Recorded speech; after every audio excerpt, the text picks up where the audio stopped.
Halo teman-teman, ketemu lagi di Syaukat Khan channel video baru. Semoga semua teman-teman baik dan sehat selalu.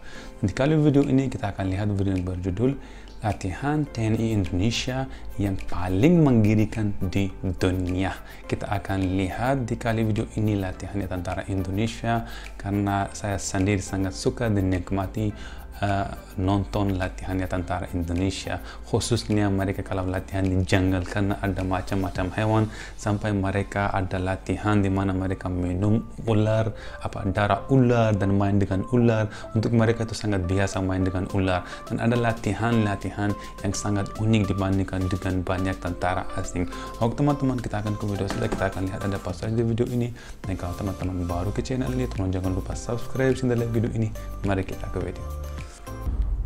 Oke. Indonesia memiliki pasukan elit yang disegani dunia.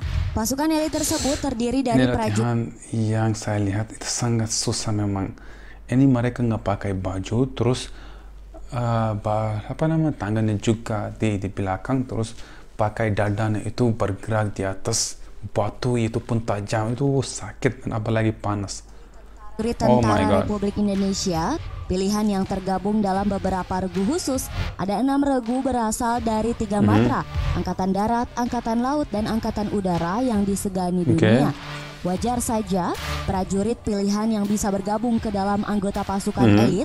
Pasalnya untuk masuk ke satuan itu saja, ujian mengerikan harus dilalui. Bahkan setelah menjadi seorang anggota pasukan elit, latihan berat harus dirasakan. Sehingga bila mendengar nama pasukan elit atau pasukan khusus, hal yang terbesit di pikiran pastinya latihan yang sangat mengerikan. Untuk diketahui, pasukan khusus dibentuknya untuk menyelesaikan misi-misi berbahaya dan pastinya di luar kemampuan tentara biasa. Orang-orang terpilihlah yang biasanya bergabung ke satuan elit satu ini. Ahli dalam berbagai misi sampai-sampai disegani pasukan khusus luar negeri ternyata tercipta berkat gemblengan dari latihan yang keras. Berikut ini latihan pasukan elit Indonesia yang mengerikan. Yang pertama adalah Kopassus, Komando Pasukan Khusus atau yang disingkat menjadi Kopassus, merupakan bagian dari Komando Utama atau Kotama yang dimiliki TNI Angkatan Darat Indonesia. Latihan ekstrim yang dilakukan oleh tentara Kopassus sempat membuat media luar takjub. Kopassus berlatih dengan penuh resiko. Seperti yang ditawarkan situs Daily Mail, terdapat sebuah video yang menampilkan ini yang sangat viral. Ini latihannya sangat bahaya dan kayak unik karena dari jauh dia berdiri, terus ada tentara yang bergerak pakai tangan ataupun dada, dan terus dari jauh dia firing itu, oh my god, bahaya sekali. 6 orang pasukan tentara Kopassus sedang merangkak berkamuflase di atas lumpur. Sembari 2 orang tentara senior menembaki peluru di sekitar tempat tentara merangkak. Di tanah tampak seorang calon anggota Kopassus merangkak sambil ditembaki oleh seorang perwira Kopassus dalam latihannya. Terlihat dengan jelas peluru yang menembaki tentara berada sangat dekat di sekitar posisi mereka merangkak di sepanjang lintasan latihan. Hujan peluru terlihat dengan jelas sangat dekat di antara para tentara yang tengah merangkak di lumpur. Latihan Doper sendiri tidak hanya dikhususkan oleh pasukan elit TNI saja. Hampir seluruh satuan TNI mewajibkan latihan ini kepada seluruh prajuritnya. Tidak diketahui secara pasti di mana lokasi tepatnya video tersebut direkam. Terlihat ini sangat bahaya. Pasukan Kopassus sedang menjalani latihan di lahan perkebunan karet Indonesia. Rupanya latihan ekstrim yang biasa dilakukan prajurit Kopassus ternyata membuat takjub negara lain. Media Inggris Daily Mail mengungkapkan jika latihan yang dilakukan pasukan Kopassus sangatlah menakutkan. Kenapa lagi kalau tentara asing yang biasa latihan bersama tentara Indonesia, mereka pun takjub pasti. Kopassus dituntut memiliki kemampuan khusus seperti bergerak cepat di setiap medan, menembak dengan tepat, pengintaian, dan anti teror. Kopassus sendiri memiliki catatan sejarah yang mengagumkan. Pasukan Kopassus telah berhasil mengukuhkan keberadaannya sebagai pasukan khusus yang mampu menangani tugas-tugas berat. Yang kedua, Kopaska. Suka banget bagiannya ini, luar biasa keren. Dan ini snipernya sangat panjang-panjang. Tentara Nasional Indonesia Angkatan Laut atau disingkat juga dengan Kopaska. Semuanya mulai dari K, dan kalau mau menjadi Kopassus, Kopaska itu pasukan khas, itu harus lewat dari latihan-latihan yang susah baru bisa, dan harus pendidikan juga tinggi. Dengan Kopaska TNI AL, salah satu pasukan elit yang dimiliki oleh militer kita. Kopaska termasuk dalam jajaran penting kekuatan angkatan bersenjata yang dipunyai negara ini. Tak heran jika salah satu pasukan terbaik itu punya latihan yang super berbahaya. Para anggota pasukan khusus TNI ini diceburkan ke laut oleh para pelatihnya. Yang menjadinya sorotan adalah bagaimana para pasukan ini diterjunkan di laut lepas tanpa bekal tabung oksigen. Padahal mereka harus berenang cukup jauh untuk bisa sampai di pantai yang menjadi target tujuan. Mereka harus bisa menyeberangi Teluk Poncomoyo sejauh sekitar 12 km.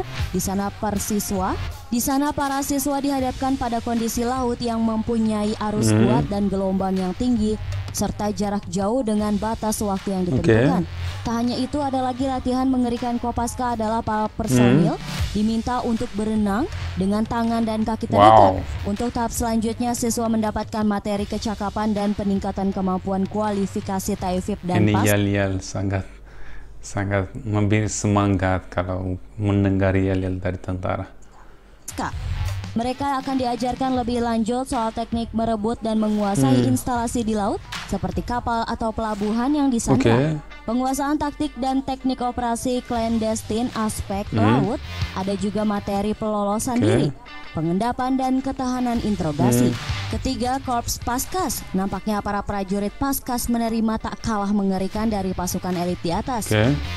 Pertama, prajurit diterjunkan dari atas helikopter di tengah hutan. Mereka harus mencari tempat pendaratan yang tepat di tengah hutan. Setelah itu mereka dituntut untuk mencari jalan di hutan dan melepaskan sandera. Prajurit Paskas juga dilatih untuk perang di atas udara, tembak-menembak di atas udara, menghindari pesawat terkena tembakan dan sebaliknya, menembak target sesuai sasaran. Tentu saja latihan ini sangat berbahaya. Bisa saja pesawat terkena tembakan, jatuh dan meledak. Tidak 6 orang, luar biasa. Bisa dibayangkan. Tak hanya itu, Paskas juga melakukan latihan yang sama seperti latihan Kopassus dan Kopaska, seperti doper, makan ular dan berenang dengan kaki dan tangan terikat. Kenapa demikian? Karena dalam medan tempur pesawat Paskas bisa terjatuh di area mana saja, bisa di hutan atau bahkan di perairan. Oleh karena itu, Paskas dituntut untuk bisa bertahan hidup di darat, di hutan, bahkan di lautan. Betul sekali ini. Jadi seseorang kalau mau menjadi, dan sebelumnya kalau dia sudah pikir mau menjadi pasukan khusus, Kopaska ataupun Kopassus ataupun yang lain, mereka itu harus pikir, harus lewat apa saja, harus pendidikan tinggi, harus setiap hari berolahraga dan latihannya susah ini harus mereka lakukan, baru mereka bisa menjadi seseorang tentara Kopassus ataupun Kopaska atau pasukan khas.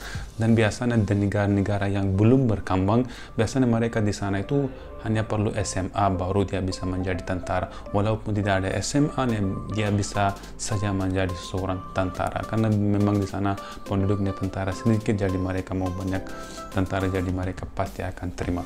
Tapi kalau di Indonesia, kalau mau tingkat tinggi seperti ini harus pendidikan dan harus latihan yang susah ini. Dan aku sangat suka video ini dan sangat berterima kasih dari teman-teman rekomendasi aku video ini. Kalau teman-teman baru ke channel ini, tolong jangan lupa subscribe dan like video ini. Kita akan bertemu di video selanjutnya. Sampai jumpa.